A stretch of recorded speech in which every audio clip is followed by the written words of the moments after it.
Whether in careers, family, or our life's journey, our original intention is one of the sources of our great confidence. Therefore, the first quote is one of Mencius' most famous lines.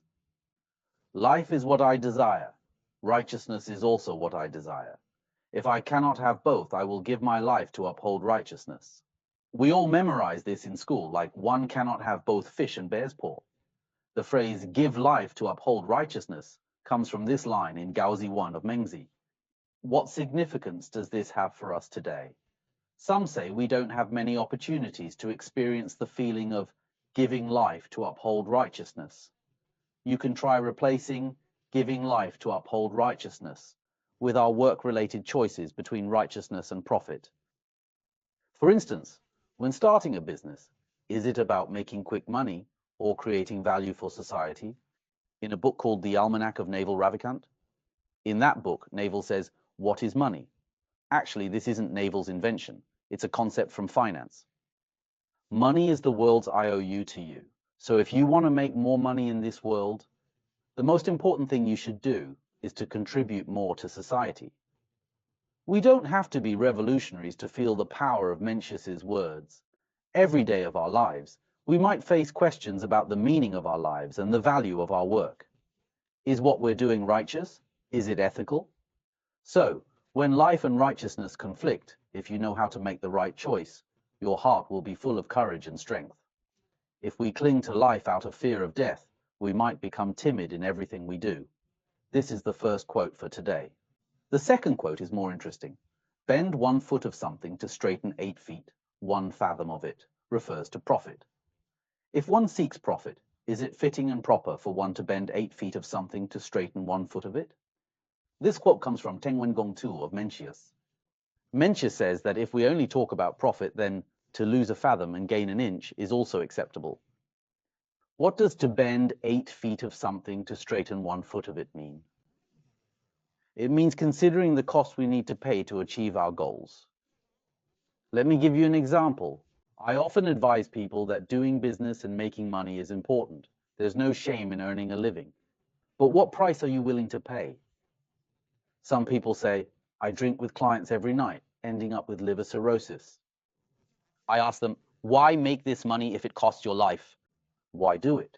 They say they have no choice. This no choice is to bend 8 feet of something to straighten 1 foot of it. They are willing to sacrifice their lives for a bit of money. Some people are willing to lose their morals or break the law to close a deal, which is also to bend 8 feet of something to straighten 1 foot of it. If everything is considered only from the perspective of profit, these means seem understandable. But Mencius believes that many things in life are not about profit, but about righteousness and benevolence. So you can't bend 1 foot of something to straighten 8 feet of it, let alone to bend 8 feet of something to straighten 1 foot of it. Therefore, the relationship between goals and means cannot be simply equated or interchanged, especially when we're nurturing someone, whether in running a business and training employees, or in managing a family and raising children. Is it really acceptable to use any means if the goal is just? This is Mencius's second lesson for us. Don't do things that bend 1 foot of something to straighten 8 feet of it, and certainly don't do things that bend 8 feet of something to straighten 1 foot of it.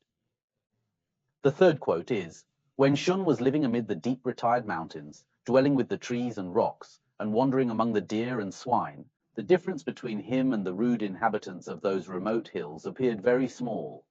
But when he heard a single good word or saw a single good action, he was like a stream or a river bursting its banks and flowing out in an irresistible flood. The poetic quality of this sentence is remarkably enchanting, akin to that of a verse. This quote comes from Jin Shinmai of Mencius. Mencius said that when Shun lived in the deep mountains, spending his days with wood and stone and roaming with deer and boars, he was only slightly different from the uncivilized mountain people, maybe just by a tiny bit. What was that tiny bit? It was human nature. But when he heard a single good word or saw a single good action, a person with such a strong life force like Shun, he heard someone say a kind word to him, would be instantly enlightened.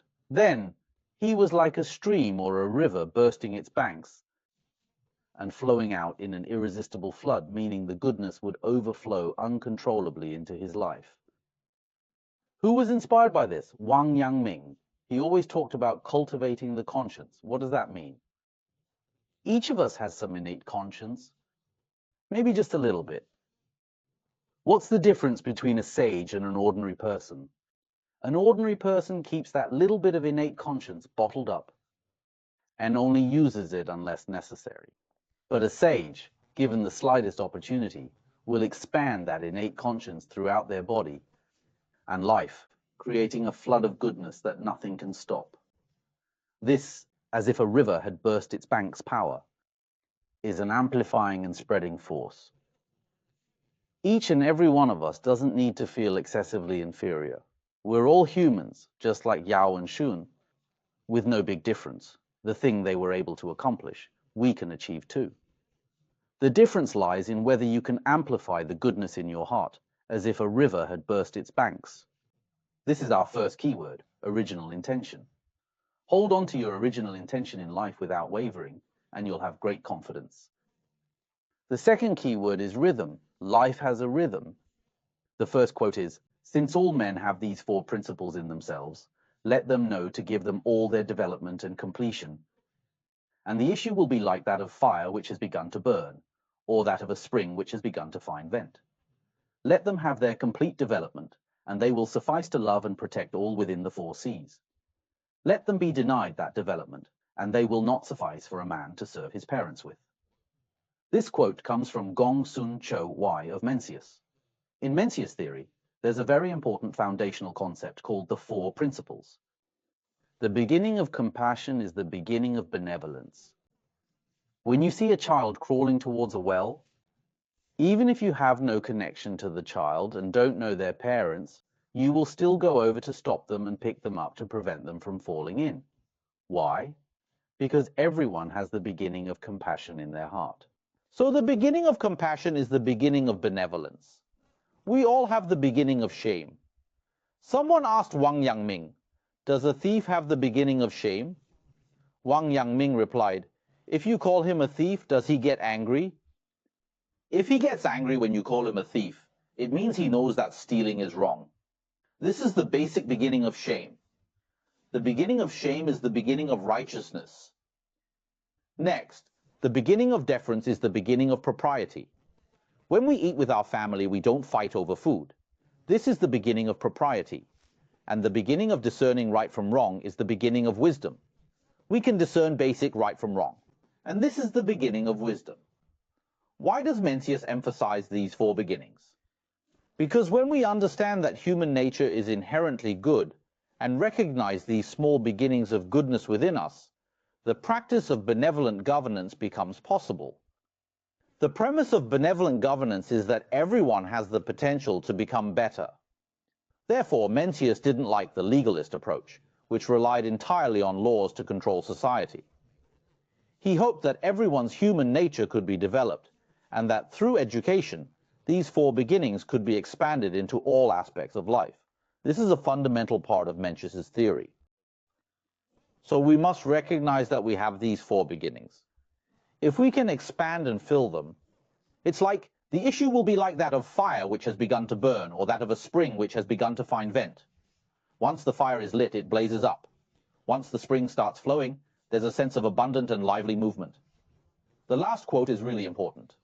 Let them have their complete development, and they will suffice to love and protect all within the four seas. If you can fully develop the four beginnings, benevolence, righteousness, propriety, and wisdom, you can protect all under heaven. For example, those sages and heroes who have single-handedly made a transformative impact on history. On the other hand, you'll find that some people can't even take care of their own family. Why? Let them be denied that development, and they will not suffice for a man to serve his parents with.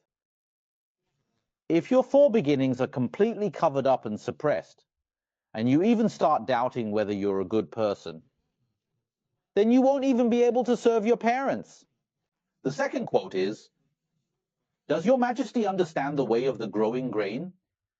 During the 7th and 8th months, when drought prevails, the plants become dry. Then the clouds collect densely in the heavens. They send down torrents of rain, and the grain erects itself, as if by a shoot. When it does so, who can keep it back? This quote comes from Liang Huiwang I of Mencius. After Liang Xinag Wang ascended to the throne, he suddenly asked Mencius, "When will the world be settled?" Mencius replied, "How can the kingdom be settled?" Xiang Wang asked again, "Who can unify it?" Mencius replied, "He who has no pleasure in killing men can so unite it." This conversation was very peculiar at the time because Mencius was already living in the Warring States period. The essential difference between the Warring States period and the Spring and Autumn period was the way wars were fought. In the Spring and Autumn period, wars were not fought with the aim of killing, but with the aim of negotiation, so the wars were more polite and the casualties were relatively low. In the Warring States period, wars were fought to kill the enemy, often resulting in tens of thousands or even hundreds of thousands of deaths. So, people like Liang Huiwang couldn't understand. He thought, "We can't even kill enough people. How can someone who doesn't delight in killing unify the world?" Then Mencius said this passage. "Have you seen the seedlings in the fields? During a drought in July and August, they wither because they lack water. Then, the clouds collect densely in the heavens.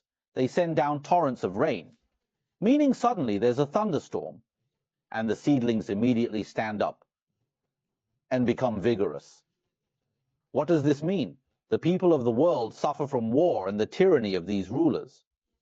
At this time, if someone could implement benevolent governance and let the people live well, you would immediately see where people's loyalties lie. This is the rhythm we need to grasp when doing the right thing. How does this relate to us? Have you seen many startup projects? Once the project gets going, it can develop very quickly. Why? Because people have been longing for it for a long time.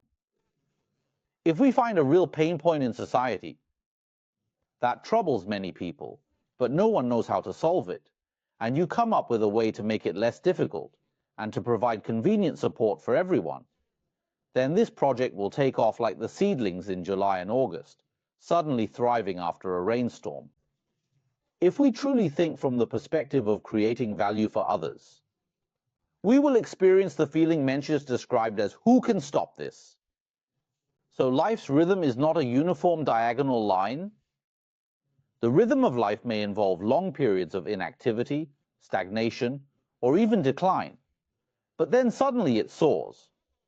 We need to grasp this exponential curve.